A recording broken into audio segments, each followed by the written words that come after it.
The use of drugs has a good effect when it's prescribed by a professional doctor, that is. You can even use over-the-counter pills and medicines for common illnesses or a moderate headache that's causing you to be uneasy. But the problem isn't necessarily the drug or medicine. It's the decision by the individual to consume a harmful amount. Illegal drugs all have harmful side effects or even death-defying. So then, why are people ingesting harmful products into their bodies? Pediatrics did clinical studies on 3rd, 6th, and 9th graders to discover the rate and behavior methods of non-suicidal self-injury in a community sample. The concluded study showed that 60% of these children have been diagnosed with inflicting harm to themselves without the intent to cause death.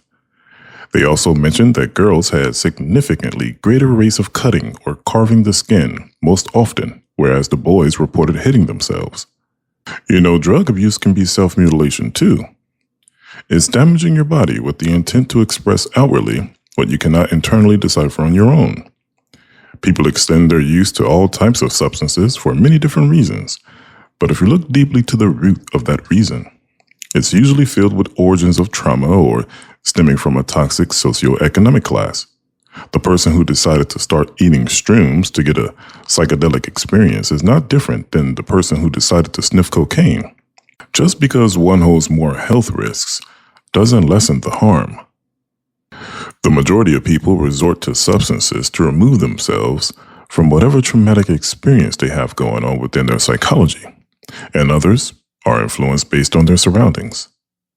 It's unfortunate because most or all drugs have a strong chemical that binds with the body's chemistry to make it an addiction. Then, once you are hooked, it's a spiral to a slow but untimely death. Alcohol consumption can have the same tendencies to make you rely on its savory to fulfill that urge. You know that saying, what you put in is what you will get out. Well, it was referring to exerting efforts to accomplish something of value or meaning within a business, sport, or invention. You have to put in the work to achieve the worthy goal you have for yourself. I don't know how true it is of a person becoming what they eat, because you can't become a brownie just because you ate too many, as people who eat certain foods.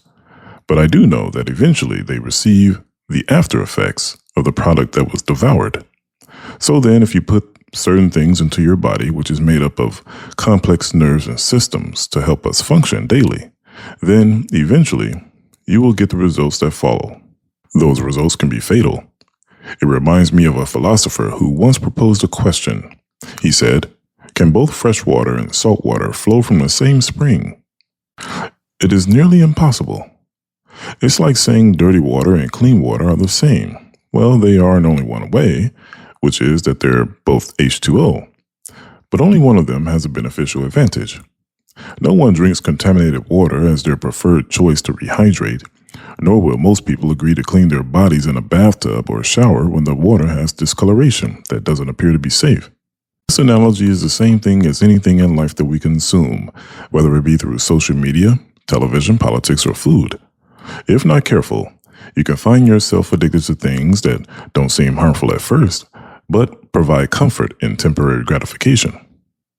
We all have the choice to do whatever we want to do, and each choice comes with its equivalent consequences. It's amazing to see the reaction of surprise on the faces of those who have no morality when it comes to privacy, discretion, or respect, but yet they haven't realized there's a strong possibility that they have contributed to their own demise. We all will have an appointment with death, and some experience that fate earlier than normal simply due to their own actions. Accidents happen in life too, where a person loses their life not from their own decision, but of someone's poor one. However, this is a result of a fallen world. As humans, we can create catastrophes for ourselves while simultaneously compiling impairments, which increases the death rates. Studies show that we aren't procreating enough to keep up with the death rate, and there's a strong possibility that there will be no newborns in the near future. There will only be adolescents, teenagers, and adults remaining. I'll tell you what, if this is the trajectory of the future, then humankind will go extinct. Regardless of the outcome, what matters is today, because no man can predict the future, nor should we concern ourselves with matters that are out of our control. The best method of resolving these problems start by taking action today to correct these errors, if we will, because no one is promised to see another day. Many men and women woke up with intent to return home, but they never did. We have countless examples of loss of life through unsettling traumatic events in past generations. History is supposed to be a gauge for us to learn from our ancestors, to improve functionality of life, or learn how to develop enhanced materials like weapons, vehicles, infrastructures, and so on. But what we come to find out is that we don't tend to take history seriously. We look at it as something that happened in the past and doesn't have any effect on our immediate life. Well, it does. Everything we see, use, and touch has been a byproduct of innovation. That innovation had much to do with the process of advancement, which was determined by the prior civilizations. We take it for granted, but everything is an attachment to a historic beginning. The problem with us humans is that we rarely look at history as a preventative measure or a stepping stone for psychological development. We are great at establishing quality products and machinery to build more sustainable habitats, but we are atrocious in improving our mental health. The past will repeat itself, and that's what we humans do. We repeat behavioral patterns because we have a hard time accepting our own flaws and take no action to do anything about them. Death comes in many forms, and even without any physical harm as the catalyst. Example of this is when a person dies in their sleep, or within a scenario in which their brain wouldn't have the time to even process the impact of pain due to the swiftness of the event. Similar to the submersible that imploded in less than 1 second at the depths of 13,000 feet, taking the lives of 5 humans in the attempt to explore the remnants of the RMS Titanic, which sank to the ocean floor after colliding with an iceberg in the North Atlantic Sea on its maiden voyage in 1912. Some things are not intended to be explored. This is why you don't hear about people taking risks to investigate the organics of a volcano. In most cases, as humans, we have gambled with our own life expectancy, time and time again.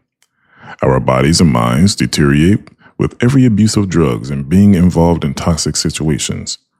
Let's not forget that the rise of divorce, scandals, and infidelity also increases the likelihood of criminal offenses, battery, or murder. A man or a woman can be capable of heinous activity if they have an underlying internal dilemma that was left untreated, or swept under the rug, so to speak.